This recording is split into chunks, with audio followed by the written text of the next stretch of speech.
كنتم خير أمة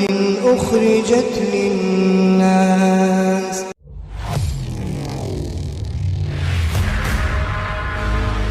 اور ہمیشہ یہ ہوتا تھا کہ نبی آتے تھے تو لوگوں کے دلوں پہ محنت کرتے تھے، اور جب لوگوں کے دلوں پہ محنت ہوتی تھی تو لوگوں کی زندگی میں دین آ جاتا تھا، اور نبی کا انتقال ہوا، نبی چلے گئے تو لوگوں کی زندگیوں سے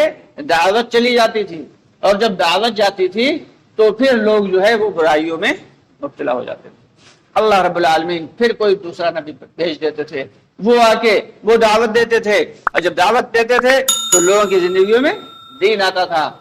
اور پھر جب نبی چلے جاتے تھے، ان کا انتقال ہو جاتا تھا، وفات ہو جاتی تھی، تو پھر لوگوں کی زندگیوں سے دعوت ختم ہوتی تھی، جس کے نتیجے میں لوگوں کی زندگیوں میں پھر بدلاؤ آ جاتا تھا۔ پھر کوئی بت کی پرستش کرنے لگتا، اور کوئی آگ کی پرستش کرنے لگتا، کوئی سورج کو پوجنے لگتا۔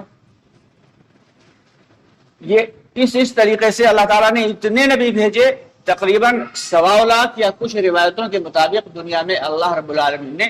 2 لاکھ نبیوں کو بھیجا۔ اب چونکہ نبی کوئی آنے والا ہے نہیں، تو کیا اللہ تعالیٰ نے اس جو ہے امت کو ایسے تنہا چھوڑ دیا، بیکار چھوڑ دیا؟ ایسا نہیں۔ اللہ اپنی بندوں سے تب بھی، ان بندوں سے بھی اتنی محبت کرتے تھے، اور جو قیامت تک آنے والے بندے ان سے بھی اتنی ہی محبت کرتے ہیں۔ جیسے کسی باپ کے اگر 20 بیٹے بھی ہیں تو وہ 20 بیٹوں سے اپنی محبت کرے گا، اور اللہ تو ہم سب کے جو ہے پالنہار ہیں، اللہ ہم سب کو پیدا کرنے والے ہیں، ہم سب کو بنانے والے۔ دوستو، آگے بڑھنے سے پہلے ہمارے چینل کو سبسکرائب ضرور کر لیں، اور ہماری ویڈیوز کو زیادہ سے زیادہ لوگوں تک شیئر کریں۔ یہ اب حضرت محمد صلی اللہ علیہ وسلم کے بعد کوئی نبی تو پیدا کرنا نہیں، تو کہ یہ کام تو بند نہیں ہونا، تو اللہ تعالیٰ نے اس امت کو یہ خاصیت ودیعت فرمائی کہ تمہارا کام یہ ہے کہ تم اپنے نبی کی پیروی کرو، جو نبی تمہارے دعوت دیا کرتے تھے ایسے ہی تم بھی دعوت دو۔ چنانچہ صحابہ کرام نے اس بات کو بہت اچھے سے سمجھ لیا تھا۔ حضرت ابو بکر صدیق رضی اللہ تعالی عنہ جس دن آپ صلی اللہ علیہ وسلم کے ہاتھ پہ بیعت فرمائی اور ایمان لائے تو پوچھا، یا رسول اللہ صلی اللہ علیہ وسلم، میرا کیا کام ہے؟ یعنی کیا میں صرف روزہ کروں، نماز پڑھوں، روزہ رکھوں، نماز پڑھوں، عبادت کروں؟ تو اللہ کے نبی لاڈلے محمد مصطفیٰ صلی اللہ علیہ وسلم نے کیا فرمایا کہ جو میرا کام ہے وہی تمہارا کام، یعنی جو میں دعوت دیتا ہوں وہی دعوت دینا کام تمہارا ہے۔ چنانچہ حضرت سیدنا ابو بکر صدیق رضی اللہ عنہ گئے، اور جو ان کا ایک دائرہ تھا لوگوں سے تعلق کا، بڑے لوگوں کی نگاہ میں بڑے عزت والے تھے اور بڑے مالدار تھے، لوگوں سے بات چیت کی۔ ایک دن 8 لوگوں کو لے کے آئے، ایک دن 8-9 لگ بھگ تقریباً 9 لوگوں کو لے کے آئے، 2 دن میں اچھے خاصے لوگوں کو ایمان میں داخل کیا۔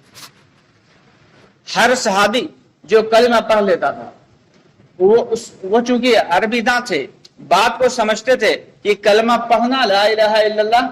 بس یہ پڑھ لینا کافی نہیں، محمد رسول اللہ کا کہہ لینا کافی نہیں، یہ کلمہ پڑھنے کے بعد اپنے تقاضوں کو پورا کرنے کے لیے